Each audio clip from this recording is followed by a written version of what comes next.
민주당에 이어 국민의힘도 오늘 경선준비위 회의를 열고 본격적인 대선 준비 모드로 들어갔는데요. 오늘은 초선 의원 중에서 최초로 대선 출사표를 던진 국민의힘 윤희숙 의원을 만나보겠습니다. 의원님 안녕하세요. 네, 안녕하세요. 네, 의원님 말씀 중에요. 탈레반에게서 권력을 찾아오는 선거가 되어야 한다. 이 얘기가 상당히 많은 분들의 관심을 끌고 있고 출마 선언 중에 있었죠. 그럼 이 말씀은 현 문재인 정부가 탈레반이다 이렇게 지적하신 겁니까?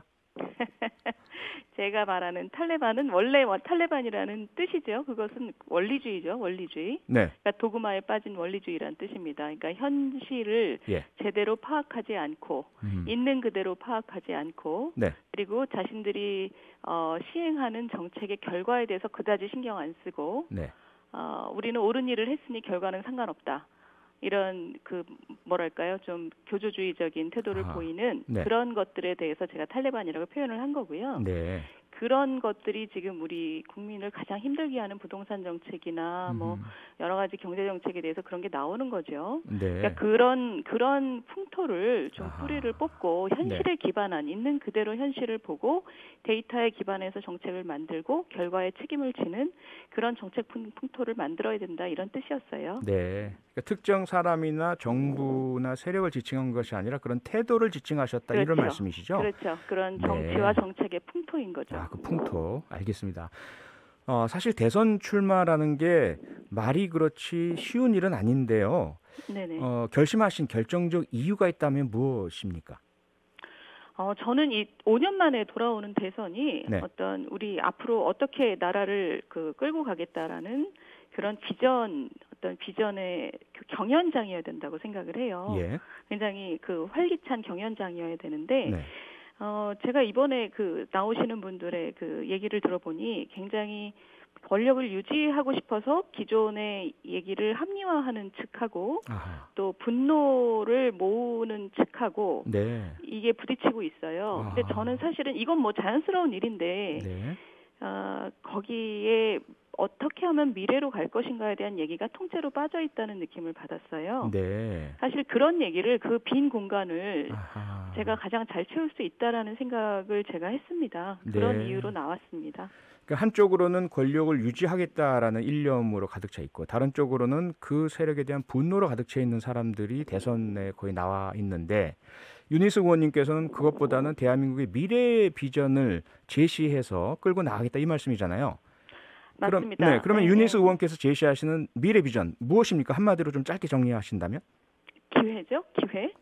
기회와 희망입니다. 지금 우리 모두 다 우리 다음 세대, 젊은 세대는 희망이 없다라고 얘기하고 있거든요. 이들이 절망하고 있다는 걸 알면서 그거를 왜 온 힘을 다해서 고치지 않습니까? 저는 그게 아주 크게 잘못했다고 생각합니다. 제가 지금 50대 초반이고요. 한참 활동할 만한 나이고 지금 시스템에 대해서 책임을 져야 되는 나이인데 우리 다음 세대는 너무 안 됐어. 기회가 없어. 박탈감을 느끼고 있어. 이러면서 실제로 시스템을 정말 온 힘을 다해서 고치려는 생각들을 안 해요. 저는 그게 대선 전국의 핵심 아젠다가 돼야 된다고 생각을 합니다. 앞으로 구체적인 대안, 기회와 희망을 풀어나가고 시스템을 고칠 수 있는 방향은 이제 공약과 함께 다시 한번 모시고 자세하게 좀 여쭤보기로 하고요. 지금 현 시점에서 가장 많은 관심과 논란을 끌고 있는 것 중에 하나가 여가부 폐지 논란입니다. 맞습니다. 특히 이제 국민의힘에서 당대표께서도 그렇고 대선 주자들이 여러분들께서 여성가족부 폐지해야 된다 하겠다 이렇게 말씀하셨는데 정현백 전 여가부 장관은 여기에 대해서 지지층을 이념과 성으로 갈라치기 하는 정치 전술이다 이런 비판을 했고 많은 이제 비판과 논란이 야기되고 있습니다. 의원님의 명확한 입장은 무엇입니까? 지금 여가부 얘기가 이렇게 나오고 국민들이 이렇게 호응하는 이유는 여가부가 자기 할 일을 안 하고 남녀 갈등을 조장했다라는 평가를 받고 있는 거예요. 저는 여가부 폐지에 찬성하냐 반대하냐 그 앞단에서 여가부가 이때까지 할 일을 안 하고 갈등을 앞장서서 조장했다라는 말에 대해서는 100분 찬성합니다. 많은 성추행 사건에서 뒷물러나 있었고요. 그러니까 권력만 쳐다본다는 것이고 그리고 지금 말씀하신 것처럼 남자들을 굉장히 모멸감을 주는 그런 정책을 많이 했어요. 지금 돌아다니는 컨텐츠들을 보면 네. 이게 나라 돈으로 이런 컨텐츠를 만들었다는 게 믿어지지 않을 정도로 여성 우월주의자들로 정무직들이 채워져 있는 거예요. 네. 저는 그 문제의식까지는 공유를 합니다. 그런데 문제는 그게 폐지가 지금 정답이냐 거기에 대해서 생각이 갈리는 거예요. 네. 이렇게 권력만 쳐다보고 남성들에게 모멸감을 주면서 여성 우월주의를 설파하는 사람들이 그래서 사회의 갈등을 주장하는 사람들이 한 부처에 또아리를 틀고 앉아있는 그 구조를 지금 바꿔야 되는 거지 네. 부처를 없앤다고 하는 게 그 해결책이 될 수 있느냐에 대해서 저는 좀 회의적입니다. 네. 그러니까 그 정도의 입장 차이가 있는 거예요. 네. 오히려 이것을 잘 고치고 왜 이런 사람들이 여기서 이렇게 또아리를 틀고 있게 됐는지를 그 구조를 파악하고 그러지 못하도록 책임 있는 공무원들의 그 업무에 있어서의 투명성과 원칙과 기준을 분명히 함으로써 이런 풍토를 바꿔나가는 게 근본적인 해결책이라고 저는 생각을 합니다. 왜냐하면 부를 폐지해봤자 이 양성평등 교육이나 이런 것들은 어딘가에 가서 붙게 돼 있어요. 예산은. 그러면 그 돈은 또 똑같은 사람한테 굴러가게 돼 있거든요.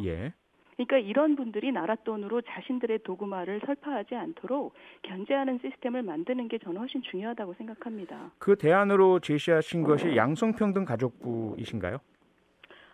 그거는 제가 그건 대안이라고 보기는 어렵고요. 양성평등 가족부는 아직도 우리나라가 이 부분이 앞으로 중요해지는 정책 분야이기 때문에 단지 한 성에 대한 그 서비스가 아니라 양성평등이라는 가치 그리고 모든 형태의 가족을 지원한다는 가치를 분명히 하고 거기에 맞춰서 업무를 조정해야 된다는 뜻이고 아까 제가 말씀드린 중요한 부분은 그런 식의 도구마로 가득 찬 여성 우월주의자들이 모여있는 그런 풍토는 따로 별도의 노력이 필요한 거죠. 그 구조를 파악해서 없애는 것은 또 별도의 노력입니다.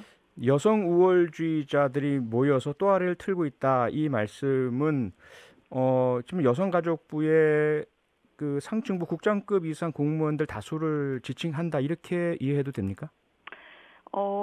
그 다수라고는 제가 알 수 없고요. 전체를 보지는 않았으나 그러나 그 핵심들이 이때까지 그런 식의 그 정책들을 만들어내고 전 국민을 가르치다는 태도를 가져왔고 그리고 거기 그 여성부와 연계된 산하 기관들이 그런 컨텐츠를 만들어서 그 다음 세대, 젊은 세대들에게 모멸감을 줘왔다는 것까지는 저는 팩트라고 봐요. 네.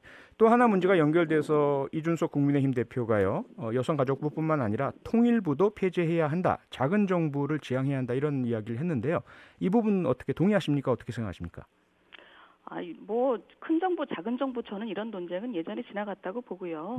할 일을 하는 정부가 중요한 거죠. 그런데 비효율적으로 정부 부처가 편제돼 있다면 그것은 고쳐야 되는 게 맞고요. 여가부와 통일부, 다른 부처도 마찬가지로 지금 잘 못하고 있다는 그 의심이 들 때는 이때까지의 성과를 냉정하게 평가해서 개선안을 만들어내야 되는 것이고 특히 특정 어떤 부처의 문제라고 저는 보기 어려워요. 대선 때마다 사실 들여다볼 만한 문제인데 시대가 변함에 따라서 정부 편제가 달라져야 한다는 것은 그 부처들 간의 결합이나 또는 부처를 폐지한다거나 다른 걸로 옮긴다거나 그러니까 기능을 옮긴다거나 이런 얘기는 종합적으로 하는 건 아주 건설적이죠. 네. 다음 주제에 대해서 질문을 좀 드리겠습니다. 재난지원금에 대해서도 국민들의 관심이 뜨겁고요. 여당과 기재부에서는 아직까지도 소득 하위 80%에게 선별 지급해야 하느냐 아니면 국민 전체 100%의 지급을 해야 하느냐 결론을 내지 못하고 있는 상황으로 보이는데요. 의원님께서는 선별 지급입니까? 전체 지급입니까? 어떤 생각 갖고 계십니까? 저는 그 논쟁 자체가 너무 의미 없다고 생각해요. 의미 없습니까?